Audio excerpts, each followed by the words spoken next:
Passerelles d'embarquement et de débarquement cadenassées, canaux rapides immobilisés, tarmac désert, le BIT de Brazzaville, principal site portuaire qui sert de trafic de passagers entre Brazzaville et Kinshasa en RDC, est hermétiquement fermé à la navigation. Ce, depuis l'annonce le samedi dernier par le gouvernement de la fermeture de toutes les frontières afin d'éviter la propagation du Covid-19. Désert également au niveau des restaurants à ciel ouvert du BIT, situés le long du site de la gare à passagers, habituellement plein de monde. Le port public de Brazzaville, réservé aux bateaux reliant Brazzaville aux localités nord du Congo, demeure ouvert. Seulement, les dispositifs hygiéniques et le filet sanitaire mis en place est inédit.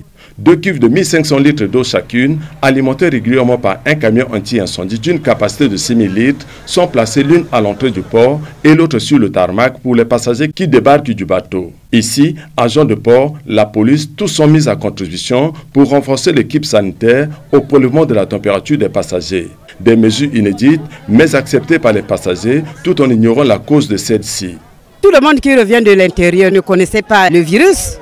Ce n'est qu'à l'arrivée que nous sommes au courant de ce virus. Au niveau du service d'hygiène, toutes les dispositions sont prises pour rattraper des passagers présentant des cas suspects. Le système de fiches de suivi, c'est pour permettre à ce que, si on trouve qu'il y a quelqu'un qui est malade, qu'on puisse retrouver à partir des adresses tout ce qui était dans le bateau, bien tout ce qui était à côté de cette personne présumée malade. Yoro, l'un des points d'entrée et de sortie de Brazzaville par la voie d'eau, risquera d'être la porte d'exportation du Covid-19 vers l'Interland et même vers l'île Mamou si aucune barrière sanitaire n'est placée dans ce secteur. Nous n'avons pas négligé Yoro, c'est dans notre planning, on va mettre une équipe qui va travailler là-bas pour filtrer les entrées. Si les mesures hygiéniques sont bien respectées au port de Brazzaville, il y a cependant un autre problème qui demeure entier, celui de l'attroupement et du non-respect de la distance entre les personnes.